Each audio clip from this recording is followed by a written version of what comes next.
नमस्कार। आज हम एक बहुत ही खास किताब पर बात कर रहे हैं, विक्टर फ्रैंकल की मैन्स सर्च फॉर मीनिंग। ये सिर्फ एक किताब नहीं है, बल्कि नाज़ी कंसंट्रेशन कैंप के अंदर के अनुभवों और वहीं से निकली एक पूरी फिलॉसफी, लोगोथेरेपी की कहानी है। बिल्कुल, और ये किताब आज भी उतनी ही ज़रूरी है, शायद पहले से भी ज़्यादा। हाँ, तो हमारा मकसद है फ्रैंकल के उस गहरे मैसेज को समझना कि कैसे बहुत ही मुश्किल, अकल्पनीय हालात में भी इंसान जीने का कोई मतलब, कोई अर्थ ढूंढ सकता है, और लोगोथेरेपी इसमें कैसे मदद करती है। फ्रैंकल का मेन पॉइंट यही था कि इंसान की जो सबसे गहरी इच्छा है, वो सुख या पावर नहीं, हाँ, बल्कि जीवन में अर्थ खोजना है। हाँ। तो ये जो अर्थ की इच्छा है, जिसे वो विल टू मीनिंग कहते हैं, ये असल में है क्या? और कंसंट्रेशन कैंप जैसी भयानक जगह पर फ्रैंकल ने इसे कैसे देखा? वहां तो शायद सब कुछ अर्थहीन लगता होगा। हाँ, ये सवाल बहुत अहम है और फ्रैंकल का ऑब्जर्वेशन कमाल का था। उन्होंने देखा कि कैंप में जो लोग बच पाए, उनमें अक्सर वो लोग थे जिनके पास जीने की कोई वजह थी, जिन्होंने अपने कष्ट में भी किसी ना किसी तरह कोई मतलब देख लिया था। अच्छा। और ये मतलब, ये अर्थ हर किसी के लिए अलग था, पर उन्होंने इसे पाने के 3 मुख्य रास्ते बताए। एक तो कोई काम करके, कुछ बनाकर या कोई लक्ष्य हासिल करके। दूसरा किसी चीज को अनुभव करके, जैसे प्रकृति की सुंदरता हो या फिर किसी से गहरा प्रेम करके। हम्म। और तीसरा, जो शायद सबसे मुश्किल और सबसे पावरफुल है, वो है दुख के प्रति अपना नजरिया चुनना। वो दुख जिसे हम टाल नहीं सकते। अच्छा, मतलब दुख खुद में शायद अर्थहीन हो, पर हम उसे कैसे लेते हैं, हमारा रिस्पॉन्स क्या है, उसमें अर्थ छुपा हो सकता है। बिल्कुल। फ्रैंकल का यही मानना था कि जो दुख अनअवॉइडेबल है, जिससे बचा नहीं जा सकता, वो असल में एक मौका है अंदर से मजबूत होने का, और हाँ, अर्थ खोजने का भी। यहीं पर उनकी वो स्वतंत्रता वाली बात आती है हाँ हाँ। कि हालात कितने ही बुरे क्यों ना हो, इंसान से एक चीज कभी नहीं छीनी जा सकती। क्या? अपना रवैया चुनने की आजादी, अपना एटीट्यूड चुनने की फ्रीडम। इसे वो कहते थे मानवीय स्वतंत्रता का अंतिम अंश। वाह, मानवीय स्वतंत्रता का अंतिम अंश। ये तो बहुत पावरफुल बात है। पर क्या ये सिर्फ एक अंदरूनी एहसास है, या इस आज़ादी के साथ कोई जिम्मेदारी भी जुड़ी है? हाँ हाँ, बिल्कुल जुड़ी है। फ्रैंकल के लिए ये दोनों चीजें अलग नहीं थी, स्वतंत्रता और जिम्मेदारी। ये जो आज़ादी है अपना नजरिया चुनने की, इसके साथ ये जिम्मेदारी भी आती है कि हम एक्टिवली अर्थ खोजें, सार्थक जीवन जिएं। और लोगोथेरेपी का बेसिस भी यही है। वो पास्ट में नहीं उलझाती, जैसे कुछ दूसरी थेरेपीज करती हैं, अच्छा। बल्कि फ्यूचर पर फोकस करती है, उन अर्थों पर जिन्हें हमें खोजना है, जिन्हें पूरा करना है। ये आपको आगे देखने को कहती है। एक और शब्द आता है इसमें, अस्तित्वगत खालीपन, एग्जिस्टेंशियल वैक्यूम। ये क्या चीज है? आजकल तो ये बहुत रिलेटेबल लगता है। हाँ, ये फ्रैंकल ने बहुत पहले पहचान लिया था। वो मानते थे कि मॉडर्न सोसाइटी में एक प्रॉब्लम है। इंसान ने जानवरों वाली सहज प्रवृत्ति तो खो दी है, और जो पुरानी परंपराएं, जो वैल्यूज रास्ता दिखाती थीं, वो भी कमजोर हो गई हैं। तो बीच में एक खालीपन आ गया है, एक वैक्यूम।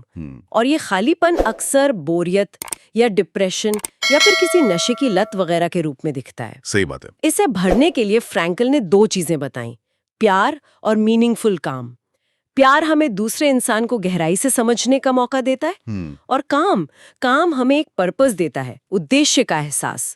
और लोगोथेरेपी में इससे डील करने के लिए कुछ टेक्निक्स भी हैं, मैंने पढ़ा था। विरोधाभासी इरादा या पैराडॉक्सिकल इंटेंशन, ये कैसे काम करता है? अजीब सा लगता है सुनने में। हाँ, है तो अजीब, पर बहुत असरदार है। इसमें होता ये है कि जिस चीज से इंसान डरता है ना, हाँ।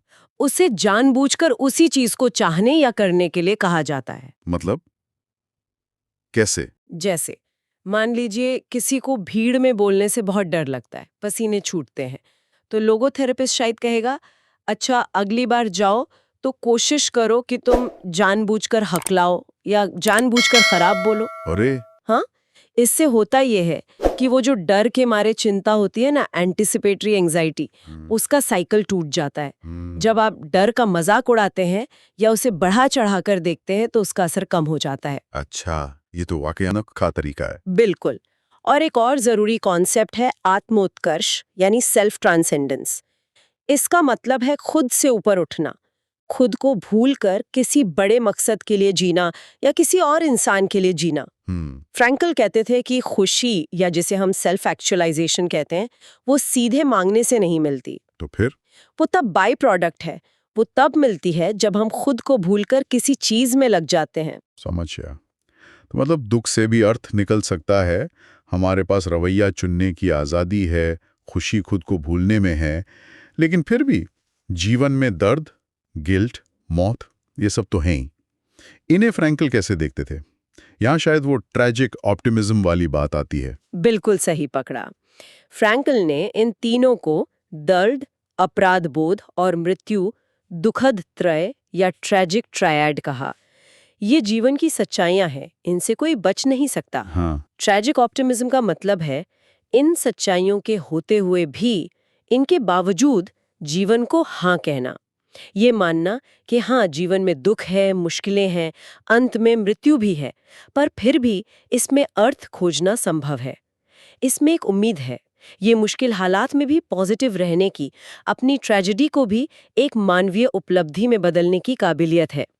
असल में ये रेजिलियंस यानी लचीलेपन का ही दूसरा नाम है। तो अगर हम सब कुछ समेटें, फ्रैंकल का जो ये मैसेज है, जो उन्होंने खुद इतने मुश्किल हालात से निकाला, वो असल में हमारी अंदरूनी ताकत और हमारे चुनाव के बारे में है। हाँ, कि बाहरी परिस्थितियां चाहे कैसी भी हों, हमारे अंदर हमेशा वो आज़ादी है कि हम अपना नज़रिया चुनें, अर्थ ढूंढें। बिल्कुल। और यही आज़ादी हमें जिम्मेदार भी बनाती है।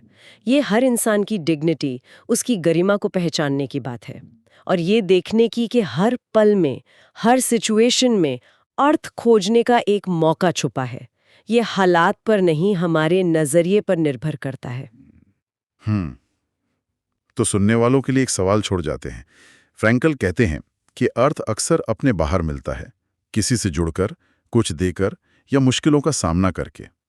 अगर खुशी या आत्मसंतुष्टि सीधे खोजने से नहीं, बल्कि किसी बड़े काम में लगने से मिलती है, तो क्या जानबूझकर अपना फोकस खुद से हटाकर बाहर की दुनिया पर लगाने से हमारी रोजमर्रा की चुनौतियों से निपटने का या जीवन में मकसद ढूंढने का नजरिया बदल सकता है?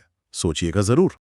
क्या आप जिंदगी बदलने वाली किताबें पढ़ना चाहते हैं पर टाइम नहीं है? चिंता मत कीजिए।